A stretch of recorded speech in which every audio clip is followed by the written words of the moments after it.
Hello there and welcome aboard the van. And in this video I've titled it How to Navigate the Small or Narrow Roads of Guernsey. So I wanted to do this video because I've been hearing a lot and reading a lot about people driving in Guernsey and not enjoying it because of various things. So I want to talk about a little more, and obviously I'm filming this onboard footage as well, so you can sort of see what I'm on about at the same time. So at the moment we're heading towards the parish of the Forest here in Guernsey in the Channel Islands, and we're going to do a really nice drive today, about a 20-minute drive, so you're going to see a lot of the roads. We went up all the way down the coast, and I'll talk about different things as we drive along. But I just want to speak quickly about the title of the video, because this is going to help, I think, clear up a few things about the size of the roads and what to expect. And I'm going to try and go over as much as I can in the video. So this will be ideal if you've ever driven in Guernsey. You'll probably make sense of what I'm saying. And if you haven't driven in Guernsey and you're thinking of driving in Guernsey, this will probably be quite a big help. So I was reading on TripAdvisor before, actually, which actually sparked me off to do this video. Quite a few people saying that they hired a car in Guernsey and they realised that it was, in one case, so awful that they returned the car back to the hire car company and just didn't want to drive here because of the roads.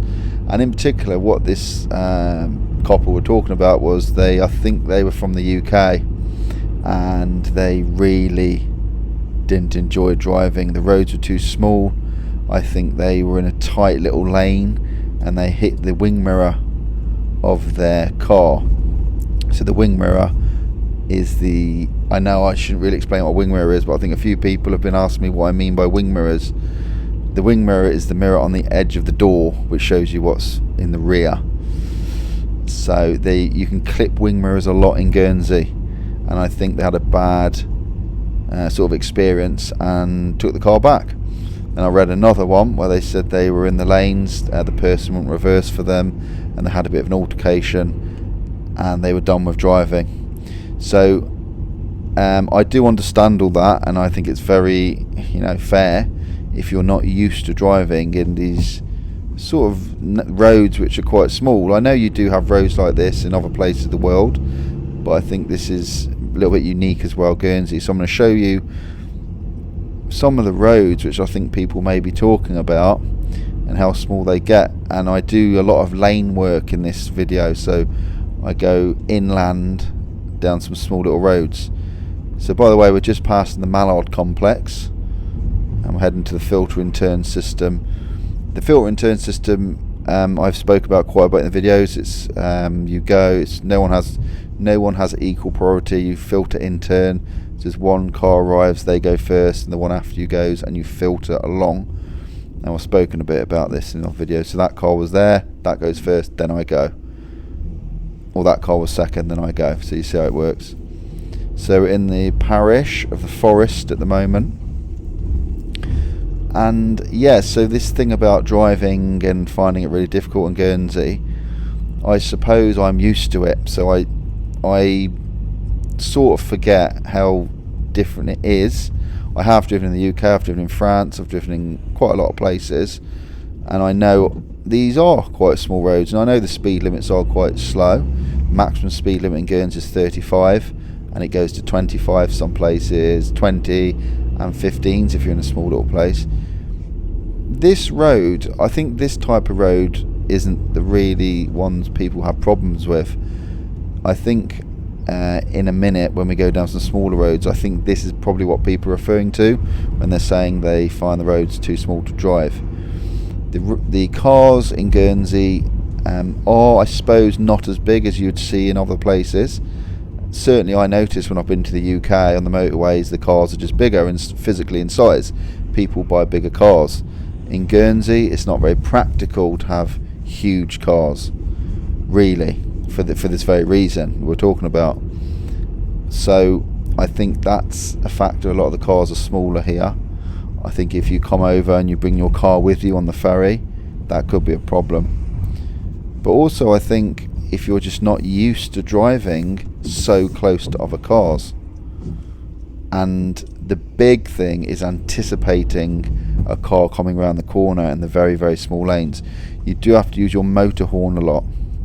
So in a minute we're going to follow it through, and I'm going to go to the traffic lights, then I'm going to turn left, and I'm just going to show you, because I know there's some really tricky roads. I'm purposely going to go down some tough lanes today in my van. Luckily I'm used to it, but I'm going to show you hopefully some of the not so nice sort of aspects to driving. Really, you've just got to drive at a steady pace and be ready to meet something. You do have to keep your eye on the ball in some of these. So anyway, having said all that, I hope everyone's doing well. Welcome to the channel if you haven't been before. And this channel is all about what it's like to live on the island of Guernsey, which is in the Channel Islands. If you are interested in seeing more videos like this, you can subscribe to see more stuff on Guernsey. And if you've already subscribed, thank you very much. I hope you're enjoying all the content. So around the corner here, and look, this is a classic case. So big sort of lorry here or whatever it is in the way, and I'm on the pavement now. Sewage car, nowhere to go. Now I know there's been a lot of people commenting about me driving on the pavements. A lot of people driving on the pavements. Technically you're not meant to, I know that. However, in Guernsey it's something that happens every day, and it's just something we do. You do have to be very careful. However, if there's no way around something, you do go on the pavement. That's how it is. So I don't know what it's like other places in the world, and I'm probably technically you could probably get pulled over by the police for driving on the pavement. However, they also drive on the pavement as well, so there you go. Hope that sorts that out. But yeah, it's just one of those things. But you're right, you do have to be very, very careful if you do, because I think if you did hit a pedestrian, they'd throw the book at you, because you shouldn't be on there. You should not be on there. But yeah. Right. Now look at this. Very tight. I don't know if the sort of camera shows how tight it is, but they get smaller. This isn't a very small lane. They get a lot smaller than this. So I hope you're sort of seeing what maybe other people are mentioning. So a corner like this on the right, you've got to get very close to the pavement. A car can come round, and it happens in a split second. I did hit a car years ago in a lane. We went round a corner. There was a car coming towards me. I was coming the other way, and we met each other, and in a second, bang, hit each other. It was that quick. They were slightly over their side. I was probably slightly over from my side. No room, no time to react. Bang. Remember, if you're both travelling even slow, if you're both travelling at 20 miles an hour, you know, combined speed of 40, it's not quick. You haven't got a lot of time to react. So the speed is very important you drive at. So we've got a yellow line going straight on. And also remember, the speed limits, they don't have to be driven at. I don't know if you just saw the speed limit. The speed limit's 25 miles per hour. But it doesn't mean you drive at 25. You drive at a speed safe to the conditions of the road. So it's just something to think about. Now I'm going to choose a small road. Instead of following the road round to the right, I'm going to go straight down. And you anticipate what's going to come. So I'm going to go left here. This is one of the smaller roads in Guernsey. There we go here. Can you see the size changes a little bit? Alright, I'm in quite a big van.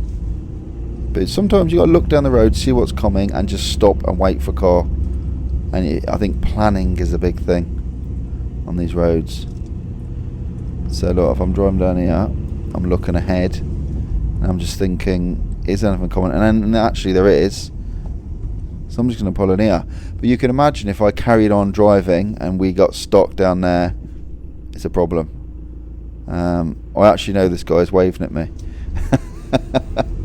Give you a nice flash. The cows in the field, look. Guernsey cows. Best milk in the world. Best cream. Then we're just going to navigate through these little roads, and I'll get back to you in a second.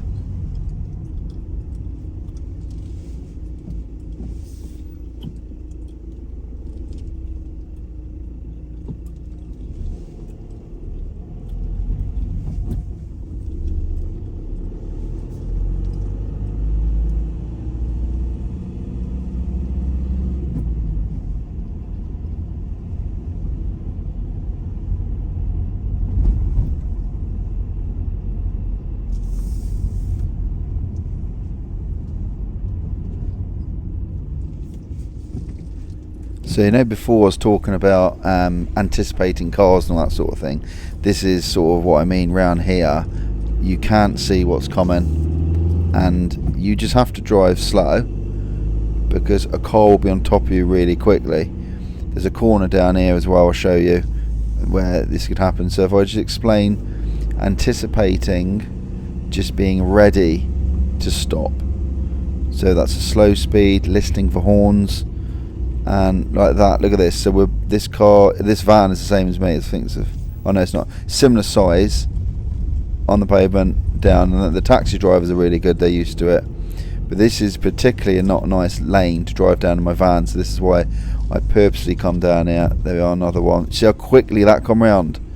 If you were looking the other way or chatting, you could easily hit a wing mirror, clip the wing mirrors. So we're just sort of hope you're getting an idea of what I'm talking about this sort of stuff. And it is experience. It's experience of driving in these types of roads. The problem is also trying to navigate around the roads, or there's not a lot of signage, as in the names of the roads. Sometimes you can't really see where you are, and the signage isn't amazing in Guernsey for knowing where you are. It's on the pavement again. That's quite a big car for Guernsey, that one. That is another problem. I know visitors mentioned that the signage isn't great. They don't always know where they are, and I admit it's not that great actually. This is quite a nice part of the island down here. There's a lot of greenery, quite sort of country road, I suppose you'd say, coming down here. So you get an idea of up and down the pavement. It's not good for your tyres. I know that my near side front tyre, as in a lot of cars, gets really worn out driving in Guernsey, because you're either bouncing along the curb or you're driving up and down it. So it's not good wear and tear on the car, actually, driving in these sort of roads. I've driven down this quite a lot, this road, and I know it wasn't nice. That's why I purposely went down here, just to show you. So yeah, and you got the old yellow arrows saying there's a yellow line coming up, which you have to stop at. So I'm just going to go left here and follow it down. So keep an eye out. If you do recognise anything that you want to comment on, please leave a comment below. But anything you see or anything you want to mention, always good to see. And I'll speak again in a sec.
This was quite a big drive along compared to my normal ones.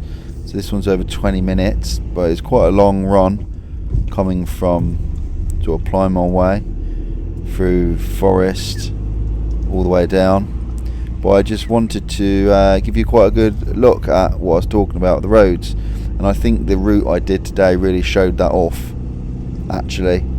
Some of the trickier roads, and there is, and by the way, there is a lot smaller roads than this. I haven't been in really small ones. There's a really small road going down, where is it, down towards the Wellington Boot in Guernsey, and it's very, very tight. It's a restaurant there called the Copenhagen, and I have done a video on it, actually. Really, really narrow. I barely got my van through. So that'll give you an idea. So these aren't by far the narrowest, but they're very typical of some of the narrow roads. So I want to have a nice jog. There, so that van on the left goes after me because he arrived just after. You do have to be really careful walking on the pavements in Guernsey. It is something that does concern me because of the cars mounting the pavements up and down. There's not normally a problem. I mean, most cars aren't going to mount the pavement if you're walking along there. They're very sensible. However, what worries me a little bit is in the evenings when it's getting dark, and if you are walking on the pavement and there's not enough room for cars to pass, if one of the drivers isn't paying attention, they could mount the pavement and there could be a problem. So I would recommend wearing high vis or high visibility reflective clothing. I mean, you should wear it anyway everywhere, but certainly walking on the pavements in Guernsey, if it's getting dark, absolutely essential wear reflective clothes because it's going to keep you safe and you really show up to road users. So if there is an issue where someone needs to mount the curb, they're going to see you. Certainly not a good idea to wear black clothing and walk along the pavement in the night. I would not recommend. So there's a bit of safety advice. I know that's probably common sense, isn't it? But common sense isn't always common practice, as I like to say. Yeah. Through all traffic lights are green, look straight through. So we're on the way down to, we're going to end up around Cobo Bay, surprisingly. And we'll carry on for a little bit and I'll get back to you in a little while.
And I hope you're enjoying the drive along so far.